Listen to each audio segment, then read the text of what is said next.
Good morning निकुंज। निकुंज, आज सुबह का मॉर्निंग तो बहुत ही डिफिकल्ट लग रहा है।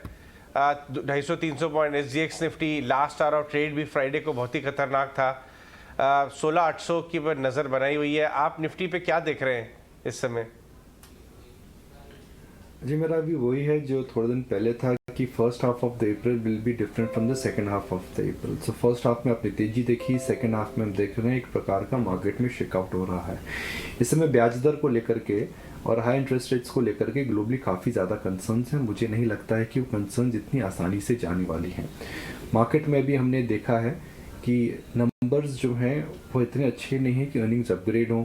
एफआई की जो बिकवाली है वह बढ़ रही है और एलआईसी का आईपीओ आने वाला है। सो कुल मिलाकर के इस समय मार्केट में ऐसा कोई बड़ा ट्रिगर मुझे नहीं दिखता है कि जिसकी वजह से बहुत बड़ा अपसाइड मोमेंटम जनरेट हो। अगर आप एक माहौल देखें, मार्केट के अंदर लोगों का पार्टिसिपेशन देखें, अगर आप लोगों का उत्साह देखें तो इस समय मार्केट में नहीं है।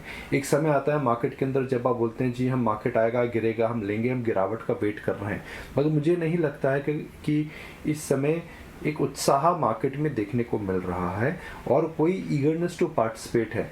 तो मार्केट का जो रुख है वो मुझे लग रहा है इस समय नीचे रहेगा। मिड और स्मॉल कैप स्टॉक्स के अंदर हमने देखा था थर्सडे और फ्राइडे को पहला लेग था जिसके अंदर बिकवाली आई थी, वो बिकवाली और बढ़ सकती है। I will not be surprised. और इस समय चुनिंदा शेयरों में ही नज़र रखनी चाहिए। मगर अगर आप एक ट्रेडर हैं तो मेरी ये राय रहेगी कि अगर गाड़ी का रुख बदल चुका है तो इस समय या तो आप अपना ट्रेडिंग का नज़रिया बदलिए या फिर गाड़ी जब रुख करके दोबारा अपना डायरेक्शन बदलेगी जब गाड़ी में दोबारा बैठिए। ऐसा कोई कंपल्शन नहीं है कि आपको मार्केट में ट्रेड रोज करना चाहिए, उसी प्रकार ऐसा कोई कंपल्शन नहीं है कि मार्केट में आपको केवल लॉन्ग ट्रेड करना चाहिए। अगर आप ट्रेडर है तो समझिए मोमेंटम इस समय थोड़ा ढीला है, नरम है और mid and small cap stocks के अंदर बिकवाली और आ सकती है। बिल्कुल, ऑफ कोर्स। तो ये नज़रिया फिलहाल बाजार पर आज के लिए बनता हुआ। निकुंज, गुड मॉर्निंग। जहां पर हम इंडेक्स और बाजार की बात कर रहे हैं, कंसर्न ज़रूर है, लेकिन ऐसे में फिर सेक्टर्स और स्टॉक्स कौन से हैं जिन पर वॉच आउट करना चाहिए? देखिए, ICICI बैंक के नतीजे बहुत अच्छे आए हैं। हालांकि कंसेंसस बाय है, मगर एक कंसेंसस बाय जो इस समय कंपल्सिव बाय हो चुकी है। एक समय था जब ICICI बैंक, HDFC बैंक और ICICI बैंक में जो डिस्काउंट था वो करीब 40 से 50% था। अब इनका जो डिस्काउंट, अब इनकी जो वैल्यूएशंस है एकदम नेक टू नेक हैं। तो मुझे ये लगता है कि ICICI बैंक, जो मैं लास्ट वीक भी बात कर रहा था कि ICICI बैंक के अंदर इस समय कंपल्सिव और एक कंसेंसस बाय है, वह ज़रूर रहेगी। तो उस पर ज़रूर नज़र रखनी चाहिए। मुझे लगता है कि वह शॉर्ट टर्म में और मीडियम टर्म में आउट परफॉर्म करेगा। कमोडिटी शेयरों से इस समय थोड़ा बचना चाहिए।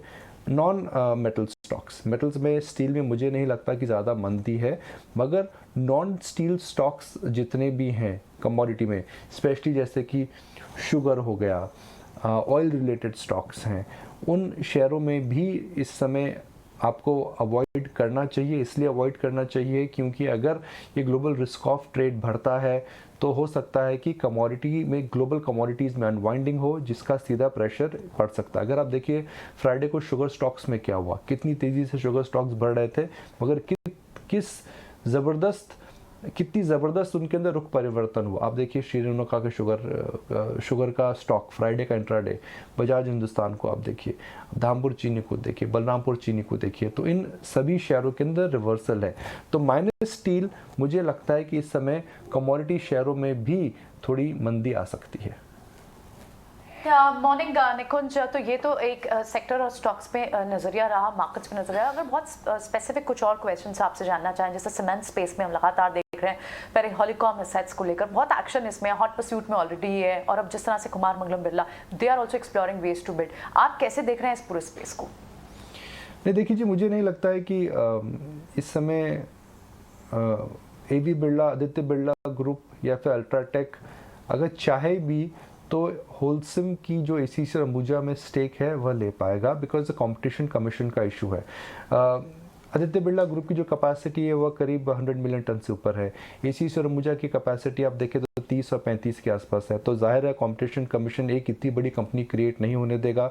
सीमेंट एक प्राइस सेंसिटिव कमोडिटी है और इस डील के को मुझे लगता है कि कंपटीशन कमीशन के सामने कुछ तरह से अटक सकती है। जो स्टॉक पे नज़र रखनी चाहिए वह आदित्य बिरला फाइनेंशियल्स। आदित्य बिरला फाइनेंशियल्स पे क्यों नज़र रखनी चाहिए? देखिए, हालांकि आदित्य बिरला फाइनेंशियल ने अच्छा काम करा है, मगर क्या आदित्य बिरला फाइनेंशियल एक टॉप एनबीएफसी बन पाया था जबकि वो एक बिरला ब्रांड से एसोसिएटेड है? The answer to that is no. एक वहाँ पर एक चेंज ऑफ मैनेजमेंट हुआ है, बड़ा चेंज ऑफ मैनेजमेंट है। विशाखा जी आई हैं जो आईसीआईसीआई बैंक से में थी। आईसीआईसीआई बैंक में उन्होंने काफ़ी बड़े बुनियादी चेंजेस करे थे और उनका जो ट्रैक रिकॉर्ड है वो एकदम बेहतरीन ट्रैक रिकॉर्ड है। तो आदित्य बिरला फाइनेंशियल पे ज़रूर नज़र रखिए। हमने अक्सर देखा है कि फाइनेंशियल सेक्टर के अंदर जब चेंज ऑफ गार्ड होता है तो कितना बड़ा परिवर्तन आ सकता है। आईसीआईसीआई बैंक की बात कर लीजिए, अब उसके करंट सीईओ बख्शी साहब और चंदा जी दो सीईओ थे, मगर एकदम डिफरेंट तरीके से बैंक चल रहा था। एचडीएफसी बैंक में पुरी साहब क्या लेगेसी छोड़ के गए थे, मगर जगदीशन जी उस लेगेसी को आगे नहीं बढ़ा पा रहे हैं। तो एक एनबीएफसी जिसकी पोटेंशियल बहुत बड़ी है, उसका नाम है आदित्य बिरला फाइनेंशियल्स। वह मेरे हिसाब से बिरला ब्रांड के बावजूद अपनी potential it did not live to its potential. तो मुझे लगता है कि उस स्टॉक में नज़र ज़रूर रखनी चाहिए। हो सकता है कि वहाँ पर आने वाले दिनों में कुछ बुनियादी चेंजेस आएँ और उस बुनियादी चेंजेस क्योंकि बिरला ब्रांड है, एक डाइवर्सिफाइड कंपनी है, तो उस स्टॉक पे ज़रूर नज़र रखनी चाहिए।